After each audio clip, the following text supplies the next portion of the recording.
എന്തിനാ റിജി ഇങ്ങനെ പിണങ്ങി നിൽക്കുന്നത്? ഇങ്ങോട്ട് നോക്കിക്കേ. നീ എന്തിനാ റിജി എപ്പോഴും ഇങ്ങനെ പിണങ്ങി നിൽക്കുന്നേ?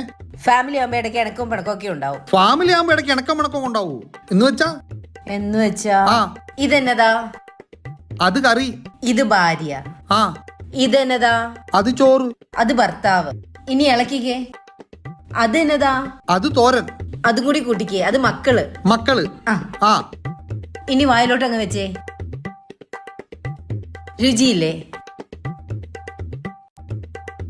അല്ലേ? അതുപോലെയാണ് ഫാമിലി. ഈ ചോറും ഈ കറിയും ഈ തോരനും കൂടി കൂട്ടിയപ്പോഴല്ലേ രുചി ഉണ്ടായത്? അതെ. അതുപോലെയാണ് ഭാര്യയും ഭർത്താവും മക്കളും കൂടി കൂടുമ്പോഴാണ് സന്തോഷം ഉണ്ടാവുന്നത്. ആഹാ.